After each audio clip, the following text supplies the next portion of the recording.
Allah subhanahu wa ta'ala mentioned in Quran, in Surah Al-Baqarah, that the fasting, O you who believe, the fasting is obligatory upon you, as it was obligatory upon those before you. And then Allah mentioned that why Allah wants us to fast. Gusto niya maging takot tayo sa Kanya. The reason for the fasting is that we should fear Allah. Because Allah said in the Quran, لَعَلَّكُمْ تَتَّقُونَ. So you become pious. Kahit magdasal tayo at fasting tayo, at mag-umrah tayo, at mag-hajj tayo, at mag-zakat, bigay tayo ng zakat, lahat na gagawin, kung wala tayo takwa, we are misguided. Kahit sa umpisa ng Quran, Allah subhanahu wa ta'ala mentioned, when He teach us in Surah Al-Fatiha, that Iyaka na'budu wa Iyaka nasta'in. Ikaw lamang na samba namin at ikaw lamang nang hingi namin ng tulong. And anong hingi namin ng tulong? Yung pinakauna, ihdinas siratal mustaqim. Guide us to the straight way. The next surah, Alif Lam Mim, dhalikal kitabu la rayba fihi hudan lil muttaqin. Allah said in the Quran that this Quran is the book of guidance. The Quran, the purpose of the Quran, which is revealed in Ramadan, the only purpose, the main purpose of the Quran is hidayah, the guidance. Kung wala tayo na guidance, papunta tayo sa impyerno. Kung meron tayo guidance, papunta tayo sa paraiso. And the purpose of the Quran is guidance. And for the guidance, Allah subhanahu wa ta'ala very clearly said in the starting of the Quran, that is the book, no doubt in it. Walang duda ito ng libro. Hudan lil muttaqin, the guidance para lang sa yung mga takot sa Allah. So wala tayong takot, no guidance. Kung walang guidance, hindi tayo papunta sa pareso, papunta tayo sa impyerno, sa kabilang buhay. Walang hanggang. And Allah said in the Quran, Ya ayyuhalladhina amanu kutiba alaykumus siyamu kama kutiba alal ladhina min qablikum la'allakum tattaqun. That Allah is making this fasting, the month of Ramadan, obligatory, so we become pious. Para maging tayo natakot sa Allah. The purpose of the fasting, the month ng Ramadan, ano yung dahilan ng fasting? Ano yung purpose ng fasting? Tayo maging takot sa Allah. At kung meron takot sa Allah, kung tayo natakot sa Allah, sigurado meron tayo ng guidance galing sa Quran. Kung meron tayo guidance, ligtas tayo sa mundo na ito at sa kabilang buhay. Meron na isang fabrika. At ng tao ayaw trabaho. Wasting time. Yung sa boss sa fabrika, nainis na siya, sabi niya, ayaw nila trabaho. Kahit ano gagawin. Lagay niya ng CCTV sa lahat ng fabrika. Na yun, lahat magtrabaho na. Bakit? Takot sila na yun. Dahil may camera na CCTV. You put in your mind that Allah is watching me. Kahit ano gagawin ko, kita ng Allah sa akin. You try to put yourself in Ramadan that Allah is watching me. Watching ka ng TV, walang kasama, watching masama dahil walang takot sa Allah. Kung may tao kasama, ibang yung channel. Kung walang tao kasama, ibang channel na dahil walang takot. Yung lalaki papunta sa labas. Kasama yung asawa niya, ganun siya, ganun. Hindi tingin sa babae. Kung wala siyang kasawa yung lalaki, isa lang siya. Lahat ng babae kita niya sa kalsada. Bakit? Takot sa asawa, hindi takot sa Allah. Shirk yan, shirk. Hindi ginawa niya na haram dahil sa asawa niya. Kung walang kasama yung asawa niya, lahat ng babae tingnan niya sa kalsada dahil wala siyang takot sa Allah. Why? Bakit Allah gusto ng fasting? Sabi niya, la'allakum tattaqun. Para maging tayo takot sa Allah. Kung meron tayo takot sa Allah, meron tayo guidance. Kung meron tayo guidance, ligtas tayo sa buhay na ito at sa kabilang buhay. Kahit halal yung kain, kahit halal yung inom, hindi pwede kain, hindi pwede inom. Dahil binawal ng Allah. Bakit ginawa niya? Para maging takot sa Allah. Kahit gutom ka, hindi ka kain. Bakit? Takot sa Allah. Uhaw ka na yun. You're thirsty. You like to drink water, but you're not drinking. Bakit? Takot sa Allah. Nobody is watching you. You are in the room alone. You are in your office. Nobody is watching you. You can just hide to eat something. Magtago ka na lang kain, mag-inom. Hindi ka kain, hindi ka inom. Bakit? Takot sa Allah. You're afraid to Allah. Allah command me to fasting. No eat, no drink. So fasting is very, very important for us to become pious. Not just sa fasting. Lahat ng mga ibada, Anong dahilan? Takwa. Takot sa Allah. Allah said in the Quran, Surah Al-Baqarah, ayah number 21, Ya ayyuhan nasu ubudu rabbakum alladhi khalaqakum walladhina min qablikum la'allakum tattaqun. O mankind, worship your Lord who created you. Ya ayyuhan nasu ubudu rabbakum alladhi khalaqakum. Anong sabi sa huli? La'allakum tattaqun. You worship so you become pious to Allah. You pray, fasting, you make zakat, give charity, you make umrah, you make hajj. You should have a piousness to Allah. Magtakot sa Allah. Increase your fear of Allah. The fear is the key of success. The fear is the key of guidance. The fear is the key of paradise. The fear to save us from the hellfire. And if you have no fear of Allah, you are praying 5 times a day, you are fasting in month of Ramadan, every year you go for the hajj, every Ramadan you go for umrah, you are fasting 30 days, you are giving charity millions. But no takot sa Allah. Walang takot sa Allah. No guidance. No guidance, no salvation. No salvation, no paradise. Hellfire sa kabilang buhay.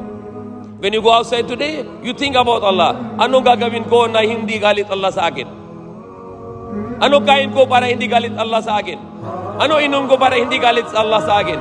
Subhanallah, I was seeing people, the month of Ramadan, fasting in the green hills, mga Muslim, kain ng iftar, 6 o'clock, Maghrib, kain sila sa KFC, haram. Ano nangyari sa fasting ninyo? Buong araw, hindi ka kain, hindi ka inom. Ngayon, breakfast ka na. Saan sa breakfast?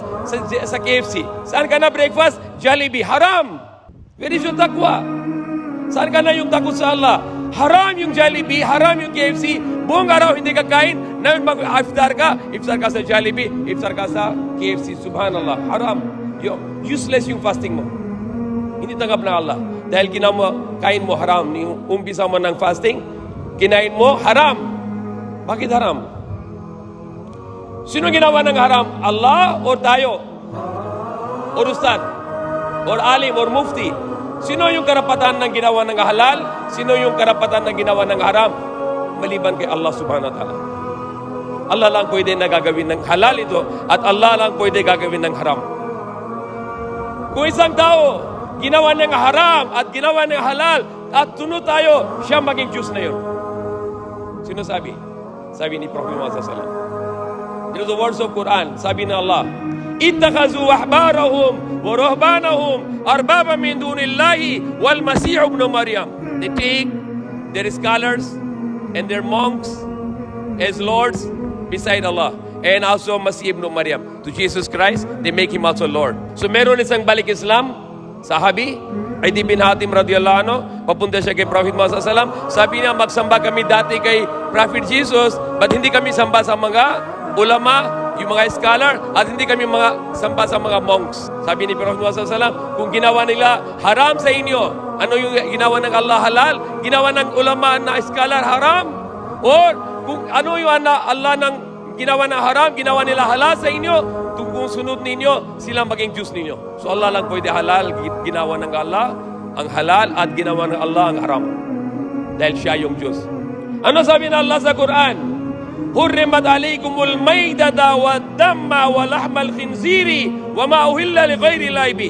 Hindi sabi ni Allah na bawal baboy. Lahat kain pwede, hindi pwede. Hindi sabi ni Allah na huwag ka kain ng baboy, kahit ano gagawin kain. Hindi sinabi na ganun Allah. Sabi niya, unang haram. Hurrimat alaykumul mayta. Bawal sa inyo ng mayta. Anong ibig sabihin ng mayta? Kahit baka, karabaw, manok. Kung hindi katay, haram. Kung isang chicken, sa karamihan lang sa Pilipinas, yung mga manok, poultry, hindi katay. Kuryente. Go and check with the poultry farm. Yung mga Christian poultry farm, hindi katay. Patay yung manok sa kuryente. Halal, haram, haram. Dahil hindi katay. Number 1, haram. Hurrimat alaykumul maydata. Bawal sa inyo yung mayta. Ano ibig sabihin ng mayta? Hindi katay. Patay sa kuryente. Patay sa martilyo. Ano yung ginawa ng mga Christian na yung kambing? Hindi katay. Bukbog martilyo sa ulo. Halal. Haram. Dahil hindi katay. Number 1 condition, kahit baka, karabaw, tupa, kambing, dapat katay. Chicken, katay. Hindi pwede patay sa kuryente tapos katay, double murder, bawal sa Islam. Jollibee, KFC, yung mga Christian restaurant, yung manok galing sa poultry, patay sa kuryente, haram. Hindi pwede kain ng isang Muslim dahil hindi nang halal, hindi nakatay. Maita, dead animal. Hurrimat alaykumul maita wa damma. Number 2, bawal ang dugo. Kahit saan ka papunta sa Christian restaurant, ayaw niya tanggal ng dugo dahil masarap dugo. Kain sila dugo. Wala silang problem. So kung kain ka na isang restaurant ng Christian, ayaw nila tanggalin dugo dahil dugo masarap. Paano kain ng dalawang bagay haram? Maita at may dugo na. And then, yung blood is all dirty. Kung papunta ka sa doktor, ano gagawin ng doktor? Blood test. Bakit blood test? Lahat ng sakit dun sa dugo. Bacteria andun sa dugo. The parasite in the blood. The virus in the blood. Bacteria in the blood. Lahat ng sakit andun sa blood. Kaya bawal ng Allah yung blood because blood is dirty. Unclean. Marumi. Bakit utos ng Allah ng katay? Kung isang hayop, manok, baka, karabaw, kambing, tupa, kung katay tayo sa Bismillah, Allahu Akbar, malakas yung blood sa puso. May pressure. Lahat ng dugo labas. Dahil may pressure sa puso. Kaya malinis yung kung katay, malinis. Wala na dugo sa loob. Wala nang marumi. Walang toxic, walang parasite, walang bacteria, walang marumi. Healthy. Halal is healthy, haram is harmful. Not healthy, delikado. So, blood is dirty. Kung may mga Muslim na katay na mga baka, tapos lahat ng dugo yung tapon. Ano sabi ng mga Kristyano? Sayang dugo. Bakit sabi nila sayang dugo? Dahil kain sila dugo. Doon ako, bata pa ako, nakita ko, watch ko na yung movie Dracula.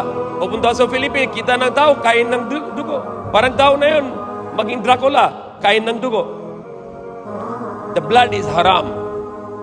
The dead animal haram. The blood is haram.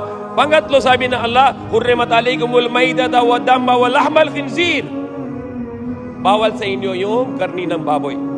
Yung mga Muslim yan. Marami Muslim papunta sa kahit saan yung gusto nila kain. Ayaw nila sacrifice para kay Allah. Kahit fasting. Sabi nila, walang baboy ito. Oh, walang baboy. Sige, kain na. Subhanallah. Saan yung namayta? Saan yung dugo? Saan yung halal? Saan yung hindi na haram? Hindi lang binawal ng Allah baboy, binawal niya na kung hindi katay, binawal niya kung may dugo, binawal niya kung wala sa pangalan ng Allah, wa ma uhilla li ghairi llahi bih. Kung hindi sa pangalan ng Allah, bawal din kain. 4 na bagay yan. Hindi lang yung baboy, 4 na bagay. Maida, the dead animal, the blood is haram. The flesh of the swine, the pork, haram. Yung karni ng baboy, haram. At lahat ng bagay, hindi sa pangalan ng Allah, haram. Halimbawa, isang Kristiyano gusto ng katay. Christian, gusto katay. Anong katay niya? In the name of the Father, in the name of the Son, and in the name of the Holy Spirit. Pwede kain yan? Hindi pwede kain dahil hindi sa pangalan ng Allah, pangalan ng tatlo Diyos. Shirk. So wala nang choice. Only choice, look for the halal. Kung takot sa Allah. Kung hindi takot sa Allah, gagawin mo ang gusto ninyo. Isang Muslim,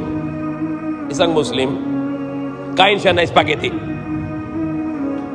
Kain siya na spaghetti. Sa market, sa open, the public place. Kain siya na spaghetti, tapos lahat ng yung karni, tabi niya. Tabi niya lahat ng karni. Hindi siya kain ng karni. Yung kain siya na yung spaghetti lang. Isa pa papunta Muslim sa kanya. Sabi niya, bakit brother, hindi ka kain ng karne? Sabi niya, baboy ito. Paano yung spaghetti? Marumi din dahil flavor niya, bubble din. What kind of takwa is this? Anong klaseng na takot? Kain ka na spaghetti, tabi mo yung baboy, subhanallah. Marumi din yung spaghetti. Dahil flavor niya, baboy. So very important here, all of us here, we promise to Allah, we are promised to you, until we are alive, we look for the halal and we eat the halal. Kahit mag-sacrifice kami, hindi kami eat ng haram. We will eat the halal, the clean. Many years ago, I traveled to Nashipit in the ferry, in the ship. There was a isang Christian, Seventh-day Adventist, together in the ship, sa barko. Tapos sabi niya sa akin, kung dumating ka sa destination, you will go to the Muslim restaurant. You bring me also a Muslim restaurant. I said, why you like to go Muslim restaurant? Sabi na yung Seventh-day Adventist, Ayoko papunta sa yung Christian restaurant dahil may baboy doon. Kahit Christian na yung Seventh-day Adventist, ayaw na papunta sa restaurant ng Catholic dahil may baboy, dahil may marumi. Sabi ng Allah, bawal yung baboy. Wala hambal khinzir. Ano sabi na yung libro nila? Yung Bible. The Old Testament. Sabi sa Bible, Leviticus, Deuteronomy, Numbers. Do not eat the flesh of the swine, it is unclean. But in Tagalog, mabigat. Sabi ng Allah sa libro niya, God said, huwag na kayo kain karni ng baboy, ito ay marumi. Bakit kain sila ng marumi? Sabi ng Jews sa libro nila, huwag na kayo kain karni ng baboy, ito ay marumi. Paano tayo Muslim papunta sa Christian restaurant, may marumi doon? Yung mga plates, marumi. Yung mga pots, marumi. Sino sabi marumi? God said it's dirty, unclean. And Allah command us, tayyibat. Kulu min tayyibat. Sabi ng Allah sa Quran, kulu min tayyibat. Eat the clean things, the clean food, the clean drink. Kulu min tayyibat. Eat the clean, malinis. Ano yung opposite ng tayyibat? Khabais, dirty. Don't eat dirty, eat clean. So that's very important message for today, the Ramadan, that mag-produce tayo na takwa sa Allah. Yung fasting natin, hindi lang tayo gutom at uhaw, but ang main purpose of our fasting is tayo maging takot sa Allah. We should fear Allah. Hindi tayo ginawa ng haram. Hindi ginawa tayo ng lahat ng binawal ng Allah. At hindi tayo ginawa ng lahat ng yung bagay na galit Allah. That is the most important purpose of fasting, to fear. Magtakot tayo. Kung meron tayo takot, sigurado meron tayo guidance. Kung meron tayo guidance, inshallah, Allah will give us a good life. And in the hereafter, Allah will save us from the hellfire. And Allah will enter us in Jannatul Firdaus, in paradise, in next life, forever. Ameen. Alhamdulillahi Rabbil Alameen.